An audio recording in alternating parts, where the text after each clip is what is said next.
Oke, wih seru banget berarti tadi ya Ca ya pengalamannya. Padahal baru pertama kali naik gunung ya. Udah dapat pengalaman yang mistis, yang macam-macam lah. Terus Ca, kalau boleh tahu lagi, terus awal itu karena pengen penasaran aja kan sebenarnya kan. Penasaran itu juga dari datangnya dari mana, maksudnya ngelihat sosial media atau punya fans mungkin ya artis yang dia kerjanya naik gunung gitu nggak sih? Enggak sih, memang dari dulu SMP itu kan ikut pramuka. Ikut pramuka jadi kayak tertarik aja gitu, kayak di alam-alam gitu. Emang lebih ke alam sih, pokoknya nggak cuma gunung sebenarnya. Cuman karena kayak gimana ya ke gunung. Karena kayak pikiran kalau di gunung di Sumatera kan masih ngeri ya. Maksudnya masih banyak hewan buas gitu. Terus jadi kayak mikirnya kalau gunung di Jawa gimana ya, maksudnya kayak ternyata pas udah naik waktu itu malah ketemunya bukan yang hewan-hewan buas sih, malah monyet, malah ketemu monyet kita kayak ternyata banyaknya malah monyet. Nggak ada hal spesifik sih, cuman kayak penasaran, pingin naik gunung banget. Oke lah, diajakin teman, udah yuk gas. Sampai alat-alatnya juga sekarang udah ada sendiri, Cak? Enggak sih, kalau alat kan mahal ya. Karena harus beli persis, tau apa sepatunya aja udah berapa tuh ya kan, tasnya gitu. Jaket, terus tenda. Kita sih lebih seringnya nyewa ya. Maksudnya kalau kita memang yang sering naik gunung, mungkin oke lah nyicil buat beli. Tapi kalau kayak aku kayak yang jarang-jarang, kayak ya udahlah buat apa, mending nyewa aja. Toh dipakainya cuma beberapa kali doang kan. Kayak ya udah mending nyewa aja deh. Kayak paling kalau misalnya yang harus dipunyain pribadi tuh mungkin jaket, sepatu, terus tongkat juga nggak perlu banget sih. Itu kayak yang ya perlu, tapi kalau jalannya nggak ekstrim banget, nggak yang diperluin gitu. Jaket sih yang memang harus punya gitu. Terus ada kayak misalnya di gunung itu kan pasti masak-masak apa gitu nggak sih? Kayak gitu bawa nggak sih? Apa bawa bekal aja nih dari rumah gitu? Kan kita kalau naik itu kan sehari semalam biasanya nginep. Jadi otomatis kita harus bawa kompor, bawa logistik makanan. Yang harus dibawa itu mie itu harus dibawa karena simple, terus masaknya gampang. Ya itu yang paling mudah buat dimakan gitu loh, buat di gunung. Enaknya. Terus kalau itu ketika ada kejadian ya yang nggak diinginkan, misalnya teman-teman tahu-tahu sakit, itu kayak mana sih pertolongan pertamanya? Dikerukupin diselimutin dulu, terus dipeluk. Sampai dia bener-bener suhu tubuhnya udah normal. Jadi kemarin kejadian sih karena ini aku sendiri sih yang ngalamin. Jadi baru kemarin ini bulan Februari itu aku sama teman-teman kampus berdelapan itu ke Merbabu lagi. Kayak Merbabu nih agak bikin apa? Aku pikiran terus gitu loh. Jadi posisi kan waktu itu musim hujan ya. Kita berangkat itu nggak hujan, panas banget. Pas udah mau sampai base camp itu hujan rintik-rintik. Pas udah itu deres, untungnya kita udah sampai base camp tuh, Nah habis udah kayak gitu, udahlah nunggu agak reda. Nah mungkin kayak gini lah suasananya. Ternyata baru jalan paling baru jalan 5 menit atau 10 menitan, udah mulai naik. Itu hujan mulai perintik-rintik, otomatis kan kita harus pakai mantol. Sedangkan mantol kan kalau misalnya gunung tuh mantol yang plastik itu loh Kak. Mantol plastik yang cuma sampai lutut doang. Jadi kan otomatis kaki ke bawah basah ya. Jam segini berarti udah mau malam nih. Sore ding ya. Kalau pendakian sih jam 2-an gitu sih. Cuman suasananya kayak gini, kayak rintik-rintik hujan gitu. Otomatis kan udah basah tuh celana. Nah posisi tuh aku anehnya sih emang ya ini harus prepare, emang bener ini harus prepare, namanya bawa baju ganti. Harus wajib kayaknya itu. Iya kayaknya harus bawa wajib. Karena aku mikirnya kayak ya udahlah nanti aja turun aja, pas turun ganti baju bersihnya, pas naik udahlah bawa, ya itu menyepelekan ya. Ya udah bawa yang baju yang dipakai aja sekarang. Ternyata bajunya itu basah. baju basah, flanel basah, terus dalamnya basah, terus kan ya kedinginan kan, jaketnya itu setengah basah, nggak bawa, nggak perlu kalau di atas nggak perlu bawa handuk, jaket doang sih itu yang perlu, jaketnya itu setengah basah, otomatis kayak yang paling nggak kuat tuh pas malamnya. Jadi pas malam itu posisinya kan dingin, kita diem di tempat. Mungkin kalau kita jalan terus naik, jadi kerasa enak karena ya, bergerak, ada pergerakan. Nah itu diem di tenda. Posisi itu masih jam setelah makan lah, kita makan itu mungkin jam 8. Jam 8 itu baru ngerasain bener-bener yang gemeter. Kata sambil mikir ya Allah, ini kapan ya paginya? Kan 8 sampai jam pagi itu lama banget. Kayak ngerasa kapan paginya, sampai aku tuh berpikir kayak yang ini aku kuat nggak ya? Kalau kan karena aku kayak ngeliat berita-berita sebelumnya gitu loh, orang sampai hipotermia terus dia halusinasi, terus kayak ya maunya ngeri gitu lah, meninggal apa, jadi kayak mikirnya aku selamat apa enggak ya sampai bawah. Udah macam-macam ya. Karena kedinginan itu, untungnya karena temanku itu udah ayo kita saling pelukan gitu. Tentunya habis itu kita pelukan semua. Kan ada SB juga kan, sleeping bag. Ya udah pelukan semua. Untungnya habis itu aku bisa ngelewatin gitu loh. Semalam itu malam puluh itu udah bisa ngelewatin. Ya Allah. Dan parahnya itu jalurnya itu lebih ekstrim dari yang kemarin. Padahal kayak orang-orang tuh bilangnya itu yang paling ekstrim yang pertama. Ternyata yang ini kayak menurut aku ini ternyata lebih yang ekstrim banget. Karena emang kita beda-beda ya jalurnya di sana? Beda. Ada sekitar 5 jalur. 5 jalur itu waktunya juga beda-beda. Ada yang sampai hanya 1 jam, ada yang 2 jam dari bawah ke atas itu. Atau sama semua? Kayaknya hampir sama. Pendakian ya? Merbabu itu sekitar kalau dari base camp ke pos itu mungkin sekitar 5 jam. 5 jam. Nanti dari pos ke puncaknya mungkin sekitar 8 jaman. 8 jam. Dari pos ke puncak. Ya, lama ya? Lama. Gila, keren. Itulah pemirsa, teman-teman. Jadi seorang santri yang punya hobi traveling, punya hobi untuk hiking, naik gunung, pengalamannya luar biasa. Oke, itu kan tadi seputar alam ya, hobi ya. Ini termasuk kategori hobi apa udah kecanduan nih, Ca, naik gunung itu?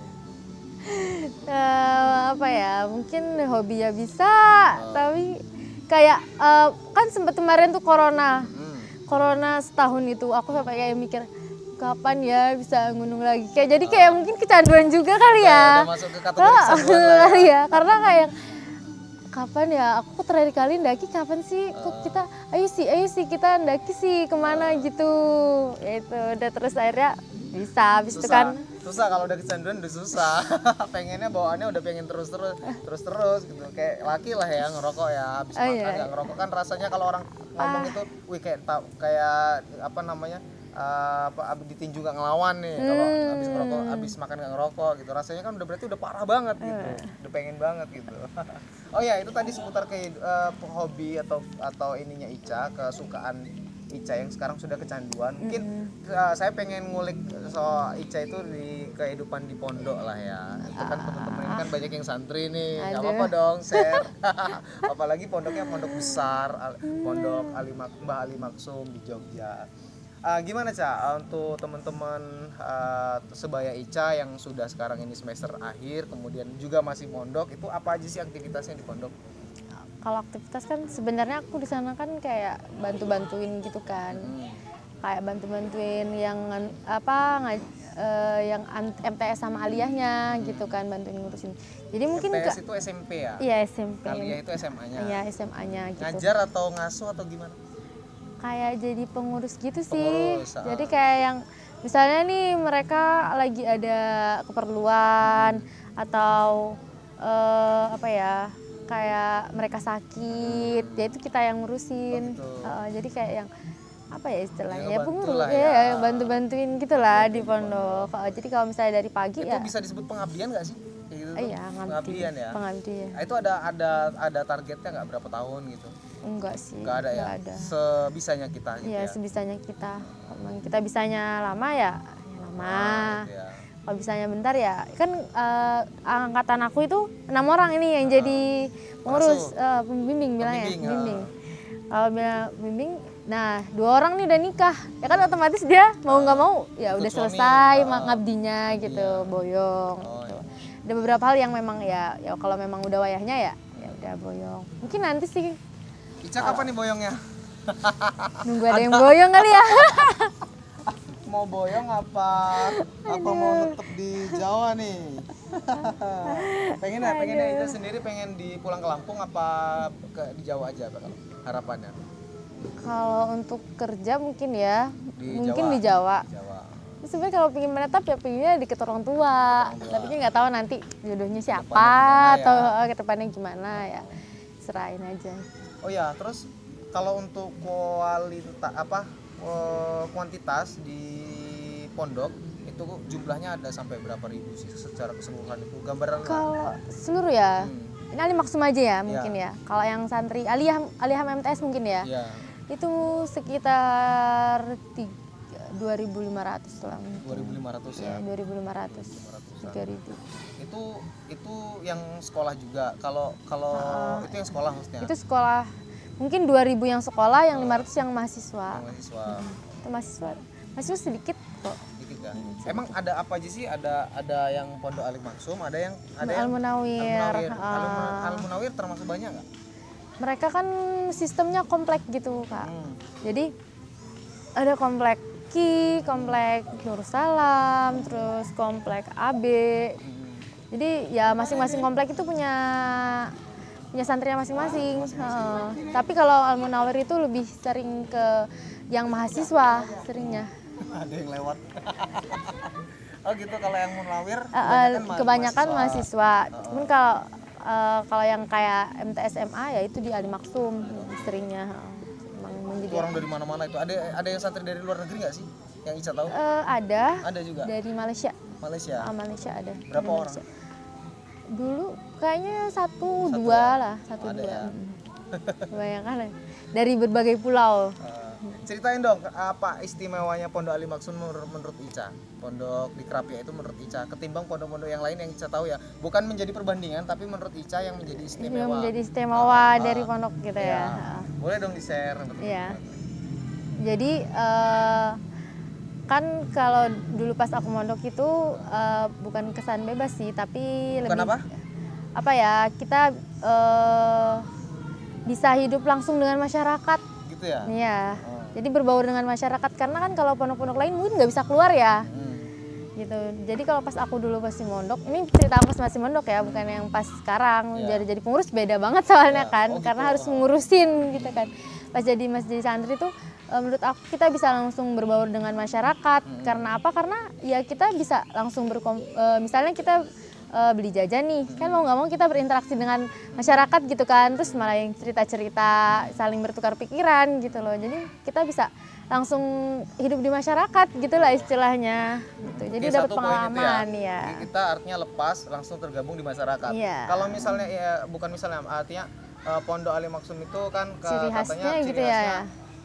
Al-Quran ya, Mbah Ali dulu ahli Al-Quran. Yang Munawir sebenarnya. Yang Munawir. Jadi kalau Alim Maksum tuh kalau kamu maunya apa gitu. Misalnya kamu pingin di Al-Quran, ya ada. Tapi kamu pingin belajar kitab, ya ada juga. Gitu. Jadi tergantung kamu lebih dominan pingin kemana gitu loh. Kalau mau ke kitab, ya silakan belajar yang benar-benar ke kitab. Tapi kalau mau ke Al-Quran juga ada gitu, ada jalurnya gitu, ada ininya. Tapi kan pondok-pondok lain juga ada yang memang dia fokus kitab sama ke Al-Quran. Ini apa? Ada perbedaan atau istimewanya nggak di Al-Munawir atau di Alim Maksum? Ininya. Atau mungkin sanad keilmuannya, atau mungkin lokasinya yang strategis gitu, atau mungkin yang sepengetahuan Ica aja gitu. Selama udah 8 tahun nyantri nih gitu. Gus Dur dulu katanya dengar-dengar pernah kesana ya? Iya, sempat nyantri di situ. Sempat nyantri sama Mbah Ali. Jadi kalau menurut aku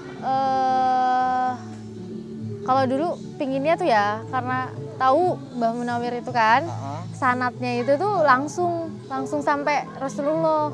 Rasulullah. Jadi sanat Al-Qur'annya itu langsung ada keilmunannya itu udah langsung sampai Rasulullah, berarti kan emang udah terbukti gitu kan. Berarti kita ngaji Quran insya Allah ini bener nih gitu kan.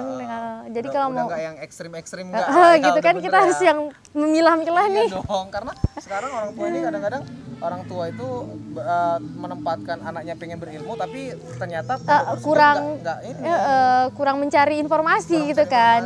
Sanatnya nih yang mana nih gitu. Sanat keilmuannya kan kayak ini memang udah terbukti ini, jadi ya udah langsung aja daripada cari pondok lain. Tapi Ica awal-awal itu gimana waktu awal itu? Seneng nggak mondok di sana, apa nangis terus awal-awal itu atau langsung memang seneng gitu ya? Kayaknya kalau awal pasti nangis jelas. Di kamar mandi ya nangis. Emang ya kayaknya. Soalnya kalau di kamar mandi tuh nggak bakal kelihatan. Gitu. Kalau di kamar ini? Kalau di kamar kan nanti ditanya sama temennya, malu. Malu gak ditanya kalau di kamar mandi. Tapi kalau aku mungkin sebulan awal doang sih. Habis itu 2 bulan ya kita kan harus survive. Masa mau nangis terus, udah mondok jauh-jauh, masa nggak betah kan? Ya buat apa? Kembali lagi tujuan awal gimana? Kayak kamu mondok mau ngapain nih? Mau nangis doang gitu kan? Tapi jawab pertanyaan jujur ya, Ica ya. Ica lebih seneng, Ica di luar ini, merantau ini, maksudnya menuntut ilmu itu, lebih cinta sama Jogjanya atau sama pondoknya? Jawab jujur. Mungkin kalau dulu pasti mondok, pondoknya ya karena kita kan belum tahu dunia luar, gitu kan. Tapi kalau sekarang ya pondok juga ini, tapi karena bisa kita dipisahkan lah ya. Iya bener, nggak bisa. Karena tempat ya banyak kenangan. Pasti kan orang kayak Jogja tuh banyak kenangan, kayak nggak bisa dilupakan gitu. Terus kalau untuk hukuman di sana pernah dibotak nggak ini apa ekstrim nggak hukuman di sana? Enggak lah. Enggak ya? Ya masih wajar-wajar aja menurut aku, masih yang standar lah, nggak yang ini. Kadang orang suka mindsetnya tuh suka yang berlebihan gitu. Iya kan, mungkin kayak yang di pondok nanti diapain ini enggak. Menurut aku karena aku maksudnya udah lama nih lumayan kan ya, enggak yang kayak gitulah menurut aku, masih yang bisa ditoleransi. Kalau kan tapi maksudnya dia kan berbuat kesalahan, berarti dia harus mau terima dong ininya. Konsekuen dong dia mau kesalahan. Sudah melakukan kesalahan. Sudah melakukan kesalahan, tapi masih yang wajar, nggak yang kalau itu. Makanya kadang suka berita tuh kayak yang melebih-lebihkan gitu loh. Kayak kita yang di dalam nih jadinya. Enggak kayak gitu. Dulu awal-awal corona itu sempat terpapar nggak Ica? Di pondok maupun ya di kampus maupun di pondok itu sempat awal-awal corona. Luar gitu ya? Nggak tahu sih, aku nggak cek ya. Nggak cek. Tapi nggak ngerasa kena kan, Ica? Apa pernah sakit sampai kayak ini? Sempat anosmia doang sih. Anosmia. Tapi bentar doang, survive. Tapi sekarang udah booster kok, santai. Udah aman lah ya. Udah booster, udah aman insya Allah. Saya tuh pernah ke pondok di Kerapiak pernah sekali. Itu waktu itu acara ziarah Wali Songo, kebetulan mampir di di dalamnya Gus Hendar sama mamas-mamasnya di sini, sama inilah yang ikut nih.